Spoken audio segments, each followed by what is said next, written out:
जय हिंद दोस्तों। आप सभी का अपने चैनल K95 एग्जाम में स्वागत है। हमारा लेक्चर चल रहा था दोस्तों हिस्ट्री से संबंधित। आज का जो लेक्चर होगा दोस्तों मुगल साम्राज्य। यह मुगल साम्राज्य का फर्स्ट लेक्चर होगा एंड हिस्ट्री के मिला के सभी लेक्चर देखेंगे दोस्तों। आज का क्लास लेक्चर होगा 11, जो बेहद ही महत्वपूर्ण है मुगल साम्राज्य से। यहाँ से भी एक प्रश्न बन सकता है। प्राचीन इतिहास दोस्तों आपका एंशियंट हिस्ट्री कवर हो चुका है एंड मेडाइवल हिस्ट्री मध्यकालीन इतिहास भी कवर हो चुके हैं। आज का जो फर्स्ट लेक्चर है यानी 11वां लेक्चर जो क्लास लेक्चर आपका मुगल साम्राज्य से है। यहाँ से दोस्तों मुगल साम्राज्य स्टार्ट होगा।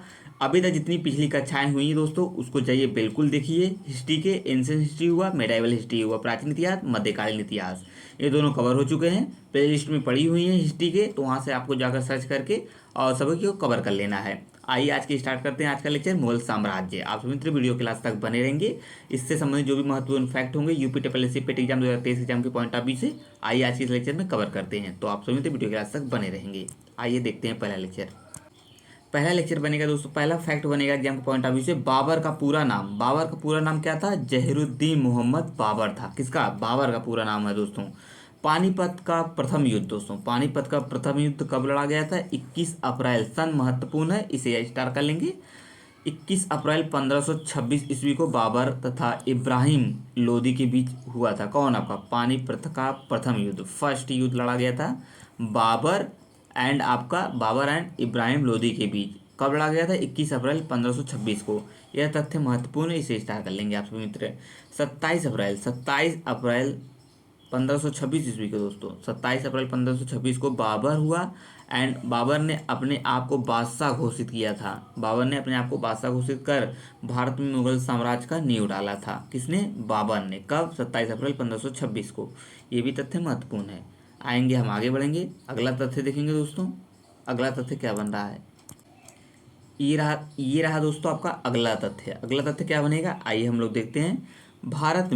भारत में सर्वप्रथम पानीपत की पहली लड़ाई में तोपों का प्रयोग किया गया था। ये तथ्य महत्वपूर्ण है, जैसा कि हर वीडियो में हर लेक्चर में मेरे द्वारा बताया जाता है दोस्तों। जो तथ्य अति महत्वपूर्ण होंगे उस पर स्टार कराया जाएगा मेरे द्वारा। आपसे मित्र उसका शार्ट नोट्स बना लेंगे ताकि एग्जाम टाइम आपका बेहतर रिवीजन हो सके। ये सबसे महत्वपूर्ण है। तैयारी इसी तरह, रिवीजन इसी तरह किया जाता है दोस्तों, इसके लिए मेरे द्वारा बताया जा रहा है। आप लोग उसी को फॉलो करें। जो मित्र नए हैं चैनल पर दोस्तों, बिल्कुल चैनल को एक बार चैनल को विजिट करेंगे। वीडियो अच्छा लगेगा कंप्यूटर एग्जाम की तैयारी करने के लिए चैनल को जो सब्सक्राइब कर लीजिए K95 एग्जाम को दोस्तों। आज की वीडियो को लाइक एंड शेयर कर दीजिए ज़्यादा से ज़्यादा अपने मित्रों ग्रुप में, ताकि सभी मित्र चैनल के माध्यम से जुड़ सकें एंड कंप्यूटर एग्जाम की तैयारी कर सकें। वीडियो को लाइक कर दें, कमेंट करके जरूर बताएंगे आज का लेक्चर 11वां कैसा रहा। मुगल साम्राज्य का फर्स्ट लेक्चर। खानवा का युद्ध दोस्तों, खानवा का युद्ध कब लड़ा गया था? तो इसे भी आप लोग इशारा कर लेंगे। खानवा का युद्ध लड़ा गया था 16 मार्च 1527 को दोस्तों। खानवा का युद्ध 16 मार्च 1527 को बाबर एंड राणा सांगा के मध्य हुआ था। कौन? आपका खानवा का युद्ध 1527 में लड़ा गया था। खानवा के युद्ध में दोस्तों बाबर द्वारा जिहाद का नारा दिया गया था। किसी युद्ध में जिहाद का नारा दिया गया था? स्टार है, तथ्य महत्वपूर्ण है, इसे नोट कर लेंगे अपने साथ नोट्स में।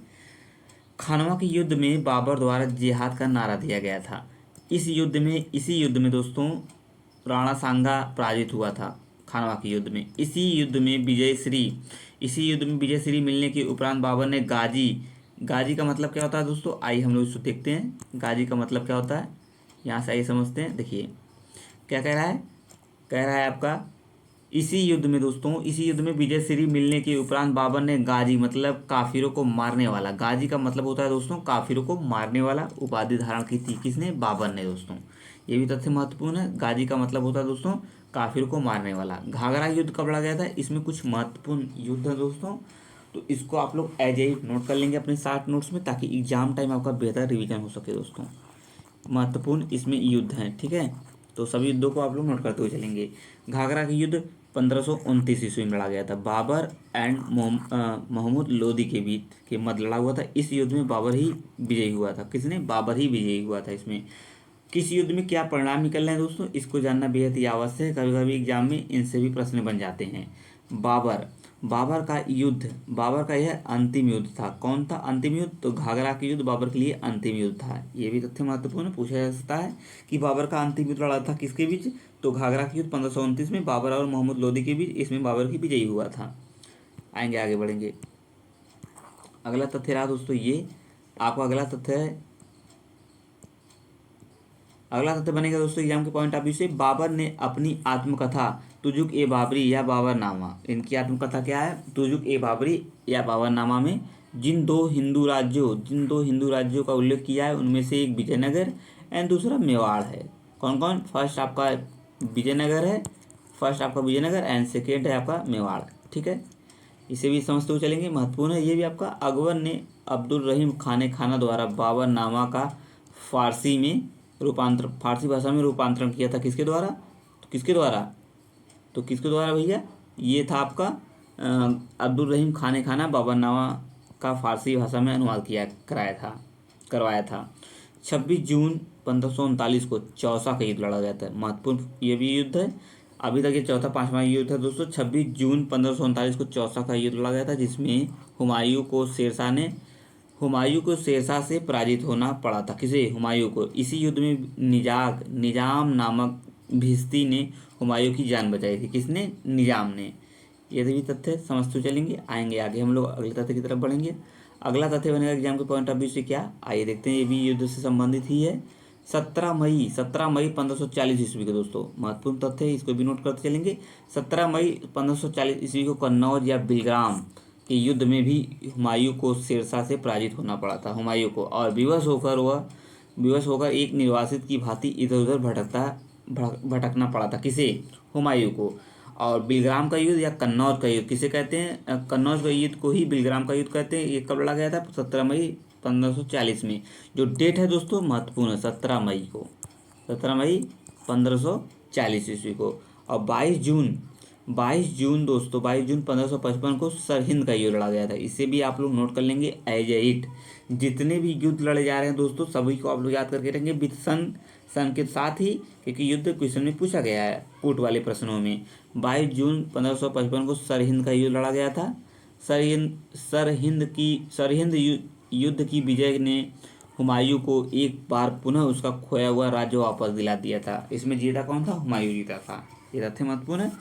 शेरशाह ने पुराने घिसे पीटे सिक्कों के स्थान पर शुद्ध सोने एवं चांदी एवं तांबे के सिक्के का प्रचलन किया था। कौन, शेरशाह ने।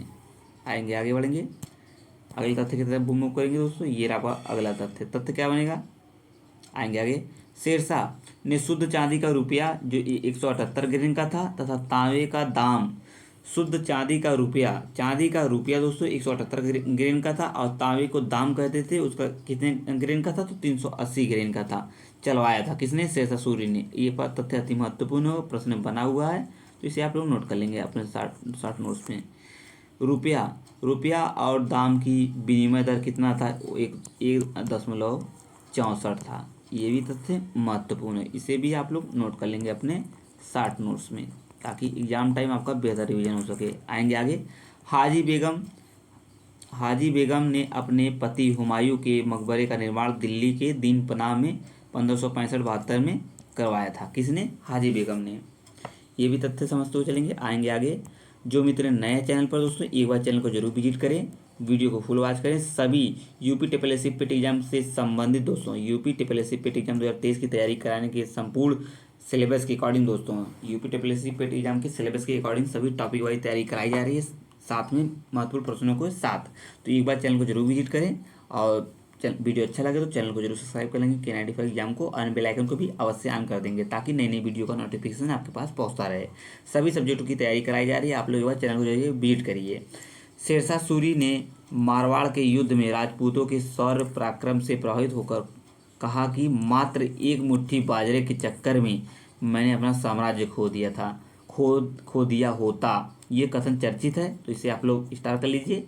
किसके द्वारा कहा गया था, शेरशाह सूरी के द्वारा कहा गया है। शेरशाह का मकबरा कहाँ है दोस्तों, शेरशाह का मकबरा आपका बिहार में है।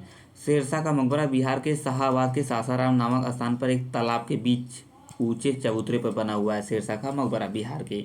दिल्ली में स्थित पुराना किला भवनों का निर्माण शेरशाह सूरी ने करवाया था। किला एक कुहना मस्जिद, ये हुआ शेर मंडल आदि भवन शेरशाह द्वारा बनवाए गए थे। ये सभी किसके द्वारा हैं, शेरशाह के द्वारा बनवाए गए हैं। आएंगे आगे बढ़ेंगे, अगला तथ्य देखेंगे। अगला तथ्य क्या कहेगा, आइए समझते उसे भी।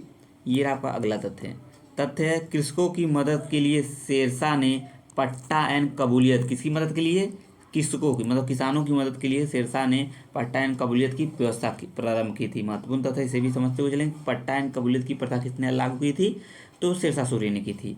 अकबर अकबर ने सर्वप्रथम कचवाहा राजपूतों से वैवाहिक संबंध स्थापित किया था। किसने वैवाहिक संबंध स्थापित किया था, किससे, राजपूतों से, कचवाहा राजपूतों से। बिहारी मल, जिसे भारमल कहा जाता था, पहला राजपूत राजा था जिसने स्वेच्छा से अकबर की अधीनता स्वीकार कर ली थी। किसने, भारमल, जो बिहारी मल भारमल पहला राजपूत राजा था जिसने अपनी स्वेच्छा से अकबर की स्वाधीनता स्वीकार कर ली थी। आइए आगे बढ़ेंगे, अगले तथ्य की तरफ बढ़ेंगे। ये मुगल साम्राज्य का फर्स्ट लेक्चर है और हिस्ट्री का ये क्लास लेक्चर 11 होगा। प्राचीन इतिहास हुआ दोस्तों एंड आपका मध्यकालीन इतिहास, ये दोनों कंप्लीट हो चुके हैं पूर्णतः। उससे जरूर जाइए, पिछले लेक्चर को कंप्लीट करिए, कवर करिए। एंड ये लेक्चर मुगल साम्राज्य का पहला लेक्चर है, यानी पूरी हिस्ट्री का 11वां लेक्चर। अकबर ने सूफी मत में अपनी आस्था जताते हुए चिश्तिया संप्रदाय का समर्थन किया था। किसने, अकबर ने।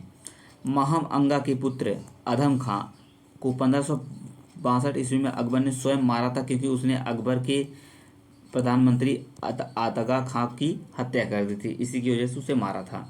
दुर्गावती गोंडवाना के हिंदू राज्य की योग्य शासिका थी। कौन, दुर्गावती। अकबर के आक्रमण मतलब 1564 में के फलस्वरूप शत्रु से घिर जाने पर इस वीर रानी ने आत्महत्या कर लिया था। किसने, दुर्गावती ने। ये अभी तथ्य समझते हुए चलेंगे, तथ्य आएंगे, आगे भी बढ़ेंगे, अगले तथ्य की तरफ बढ़ेंगे। अगला तथ्य क्या कह रहा है, अगला तथ्य अति महत्वपूर्ण होगा, आइए समझते क्यों। स्टार्ट कर लीजिए। हल्दी घाटी का युद्ध कब लड़ा गया था, इसके पीछे के कारण आइए समझते हैं। हल्दी घाटी के युद्ध के पीछे अकबर का मुख्य उद्देश्य राणा प्रताप को अपने अधीन लाना था। तो अकबर ने अप्रैल 1576 में मान सिंह के नेतृत्व में 5000 सैनिकों को राणा प्रताप के विरुद्ध भेजा था। कितने, 1576 में। और हल्दी घाटी का युद्ध कब लड़ा गया था, कमेंट बॉक्स में आप सभी मित्र बता सकते हैं। राणा प्रताप की मृत्यु के बाद उसके पुत्र राणा अमर सिंह ने 1615 ईस्वी में जहांगीर से संधि कर ली थी।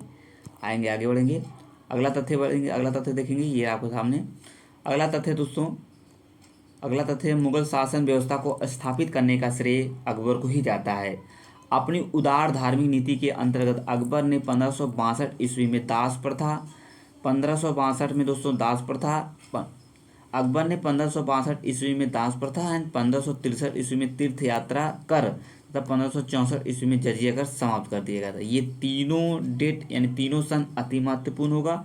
1562 वाला जो दास प्रथा का अंत किया गया था इसमें, एंड नेक्स्ट 1563 में दोस्तों क्या किया गया था, 1563 में तीर्थ यात्रा कर समाप्त कर दिया गया था एंड 1564 में दोस्तों जजिया कर समाप्त कर दिया गया था। ये तीनों तथ्य अति महत्वपूर्ण होगा यूपी TSSC पेट एग्जाम 2023 एग्जाम के पॉइंट ऑफ व्यू से, तो बिल्कुल आप लोग इसको समझते हुए चलेंगे। एंड जितने भी तथ्य बन रहे हैं दोस्तों, जरूरी नहीं है दोस्तों एग्जाम आपका यूपी TSSC पेट में ही काम आए, लेकिन सभी जितने भी अपकमिंग एग्जाम है यूपी TSSC पेट से संबंधित जो भी एग्जाम होंगे, सभी एग्जाम के पॉइंट ऑफ व्यू से लेक्चर महत्वपूर्ण होगा। तो सभी जो मित्र अन्य एग्जामों की तैयारी कर रहे हैं तो बिल्कुल चैनल से जुड़े रहेंगे। सभी एग्जाम के पॉइंट ऑफ व्यू से महत्वपूर्ण लेक्चर है, कवर करते हुए चलेंगे सभी चीज़ों को। अकबर ने 1573 से लेकर 1574 के बीच घोड़ों को दागने की प्रथा का पुनः प्रचलन किया था, जिससे सेनापति अपने घोड़े न बदल सके। ये तथ्य महत्वपूर्ण, किसके लिए, जिससे सेनापति अपने घोड़े न बदल सके, जो घोड़े उन्हें मिला हो वही घोड़े उनके पास हो। घोड़े दागने की प्रथा पुनः अकबर ने स्टार्ट किया था।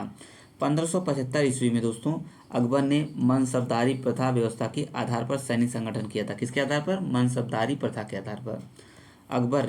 अकबर की मनसबदारी व्यवस्था दशमलव प्रणाली पर, किसकी प्रणाली पर, दशमलव प्रणाली पर आधारित थी। तथ्य महत्वपूर्ण है।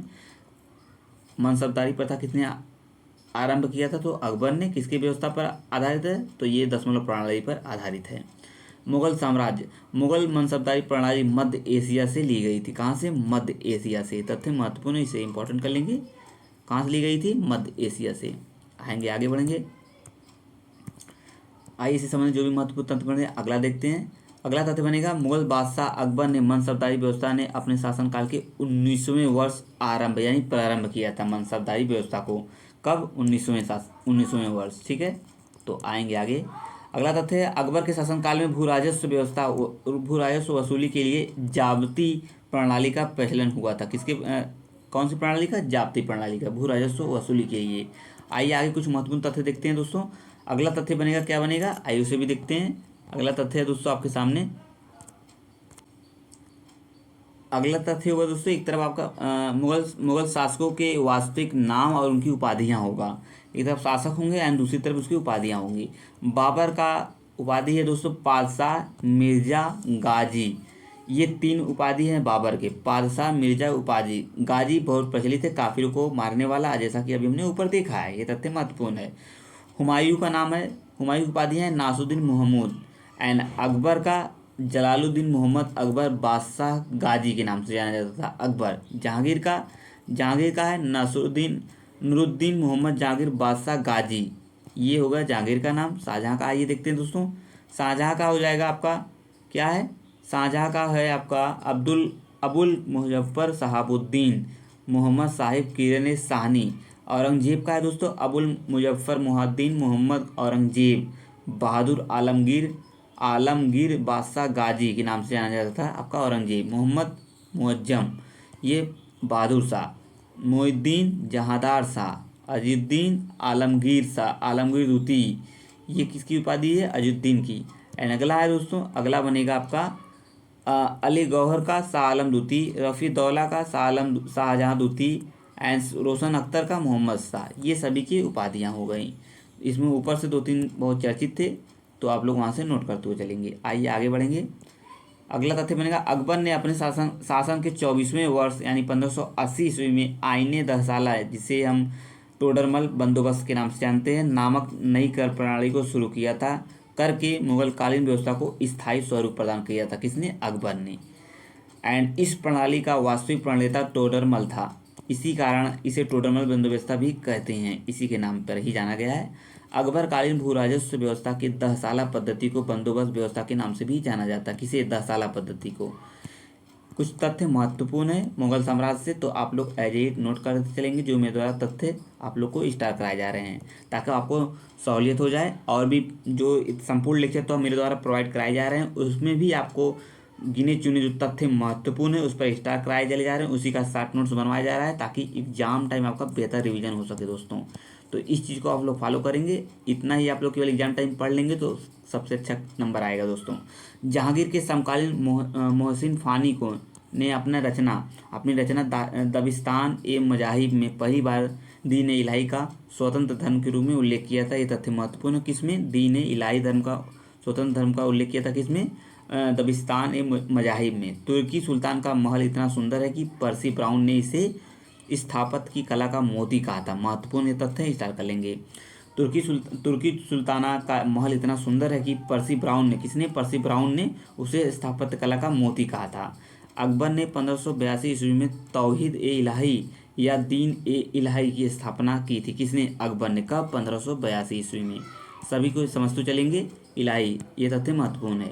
आएंगे अगला तथ्य देखेंगे। अगला तथ्य क्या बनेगा एग्जाम के पॉइंट ऑफ व्यू से, अगला तथ्य बनेगा इस नवीन संप्रदाय का प्रधान पुरोहित कौन था, अबुल फजल था।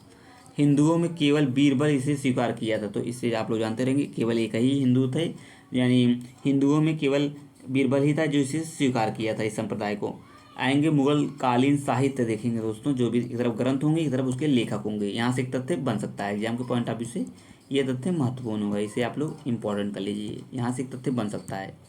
आएंगे देखेंगे, एक तरफ आपको क्या है, एक तरफ आपको बाबर नामा दोस्तों, लेखक हैं बाबर। हुमायूं नामा गुलबदन बेगम, महत्वपूर्ण है। अकबर नामा अबुल फजल, महत्वपूर्ण है। तुजक ये जहांगीरी, ये भी आपका जहांगीर के द्वारा लिखा गया है। पातशाह नामा अब्दुल हमीद लाहौरी के द्वारा लिखा गया है। ऊपर के 4 महत्वपूर्ण है, स्टार कर लेंगे चारों को। एंड अगला है आपका अगला बनेगा खुलासत उत तवारीख, ये दोस्तों सुजान राय। एंड आपका फुतुहात ए आलमगिरी ईश्वरदास नागर एंड नुस्खा ए दिलखुशा भीमसेन बुरहानपुरी। तबकात अकबरी निजामुद्दीन अहमद, ये भी आपका महत्वपूर्ण, इसे भी स्टार कर लेंगे। ऊपर से 4, लास्ट का इंपॉर्टेंट है, तो बिल्कुल बताएंगे लेक्चर कैसा रहा। ये आज का लास्ट तथ्य था मुगल कालीन साहित्य से। आप बताएंगे दोस्तों, अब मिलेंगे नेक्स्ट लेक्चर में हिस्ट्री के सभी चीज़ों को कंप्लीट कराते हुए चल रहे हैं। आपका ज्योग्राफी कंप्लीट हो चुका है दोस्तों, आपका पॉलिटी भी कंप्लीट होने वाला है। लास्ट लेक्चर का एक लेक्चर आपका बचा हुआ है, आपका हिस्ट्री भी कंप्लीट होने वाला है, मेडाइवल हिस्ट्री, ये मुगल कालीन। तो बिल्कुल, और इससे संबंधित जो भी महत्वपूर्ण प्रश्न भी चल रहे हैं महत्वपूर्ण, तो उसको भी आप लोग नोट सॉल्व करते हुए चलेंगे। तो कमेंट बॉक्स में जरूर बताएंगे आज का लेक्चर कैसा रहा, और आज की वीडियो को लाइक एंड शेयर जरूर कर दीजिए अपने मित्रों ग्रुप में, ताकि सभी मित्र चैनल के माध्यम से जुड़ सके। जो मित्र नए थे चैनल को जरूर विजिट करेंगे और चैनल को जरूर सब्सक्राइब करके रख लेंगे यूपीडब्ल्यूएससी पेट एग्जाम एंड अन्य एग्जामों की तैयारी करने के लिए। आप मिलेंगे नेक्स्ट लेक्चर में। जय हिंद, जय भारत। थैंक यू दोस्तों।